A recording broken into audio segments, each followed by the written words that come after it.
I want to ask you one thing, because it seems to me that Bond is trying to portray himself as anti-modern or as critical of modernity. Yes, I think many people Okay. in the dissident right are. One feature of modern thinking is that is the mindset, let us break away with the past and present and find a place in history after which we are in an enlightened state, and before of which we were completely mistaken, and that therefore the past has nothing to teach us. So he clearly doesn't think that. But on the other hand, he gives the name Jouvenelian to this model, whereas this model is ancient. You see, for instance, in Plato's Republic, the idea that the tyrant is teaming up with the people against aristocrats. You see in Machiavelli the idea that when you want to exercise force in a particular area and project your might in international relations, you are always teaming up with the weaker people against the peripheral force. So we could say that this is a realist or a realpolitik. Yeah, realpolitik analysis is what's going on here. So my question is, why should we give a different name to this ancient way of thinking? Well, I do think that... Or why does he do this? Because you haven't. I think that Bond does suffer a little bit of arrogance in his writing, because he takes the Jouvenelian model as he sees it, and especially if we go back to the thing that you unearthed, the Journal of Neo-Absolutism, he does state here, the first sentence of the first chapter, Formalizing Power Analysis, in this essay, in opposition to political science, we will present a new form of political analysis, born from the groundbreaking work of Bertrand de Jouvenel. I do think that in the modern context, he might be a bit blinkered, like you're mentioning, that this is older knowledge, and de Jouvenel himself was drawing from older sources, and even Bond himself draws from older sources than de Jouvenel to make his analysis. But this is kind of one of the contradictions that it's not really a contradiction, one of the foibles of neo-reactionary thought, which is that at once it's postmodern in that it's trying to provide a critique of modernity, whilst also aiming at returning to a more pre-modern society, one that is more based around, you could say, blood and soil, one that's more based around community, one that's got a few of the more old-fashioned prejudices to it, whilst still operating within a society that has been shaped by modernism. Obviously, while we've been discussing this outside of it, you've had a few criticisms and you've had a few things to say about the methodology that was presented in the work, and I'm very interested to hear what you have to say about that. So I want to say that from what I read in the first two chapters, especially in the second chapter is where he develops his methodology. He makes some claims about what his target is. And I don't understand these claims well. All right. And it is always the job of the author to qualify his or her points, because we're not in a writer's mind. Now, let me be a bit more specific myself. He is talking about an epistemological revolt with modernity. Now, to my mind, this is totally abstract. There is not one epistemological theory in modernity.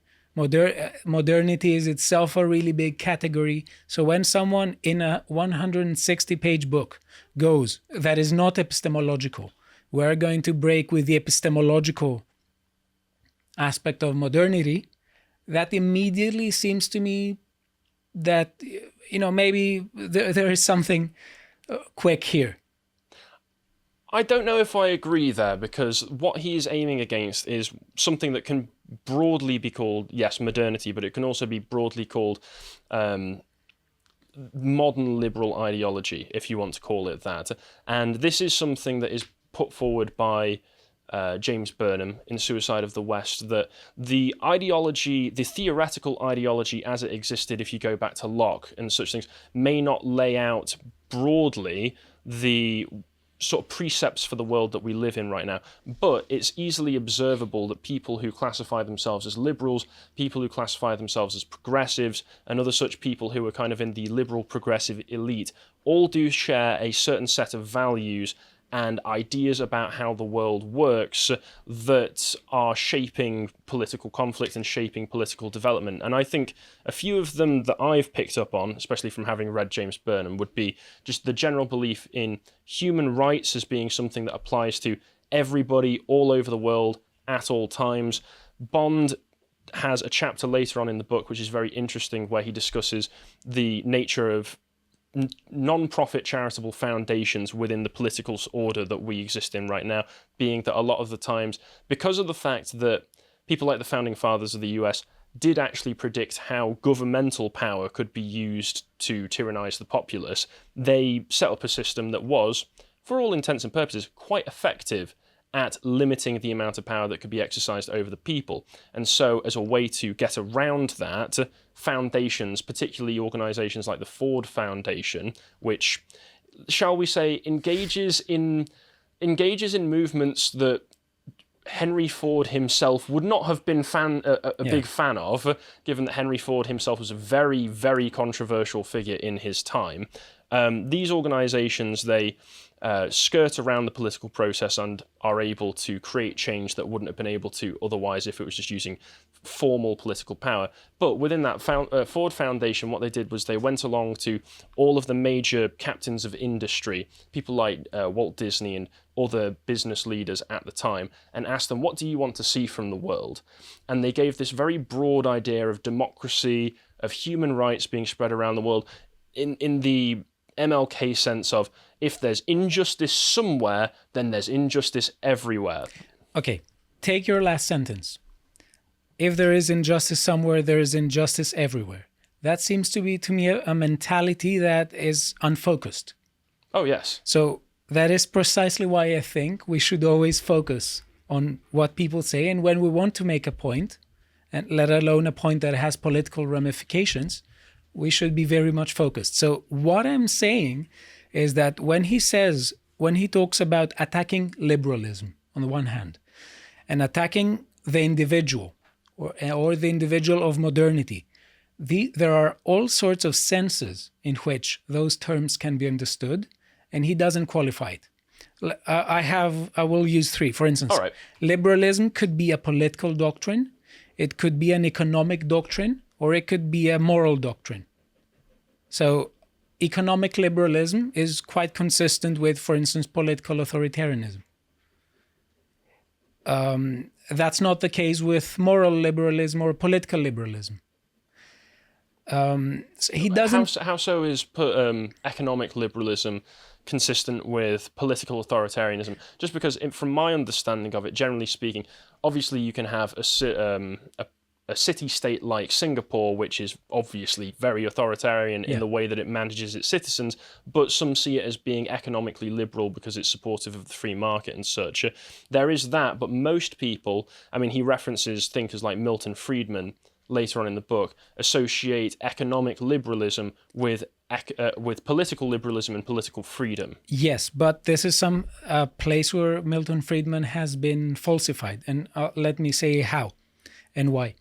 So you can have political authoritarianism with economic liberalism if you grant economic rights to people, but not political rights. Milton Friedman's idea was that if you grant economic rights, at some point this will lead into economic agents asking for political rights. But I think this is not the case in China, for instance. No, of course not. So we could say that Milton Friedman was a bit optimistic there. Yes, I forget what the exact quote was, but it was something along the lines of, if you have if you have capitalism somewhere, eventually liberalism will follow. Yes. Which is not the case. Unfortunately, it's not the case. There was this idea that if we liberalize the economy, that will lead into more politically free and better societies, but that can be seen as being the Enlightenment grand narrative of liberalism. And we may say that the mess that we are living in the last 3 decades is a mess that wasn't predicted by that grand narrative. According to that grand narrative, 3 decades ago, we would be on the road to utopia. The End of History, Francis Fukuyama. I've not read that particular book, so I'm very interested, if I go back to it at some point, the sorts of arguments he made in favor of it. So when someone goes and attacks liberalism, I expect them to say what form of liberalism they attack. I think that's a fair critique.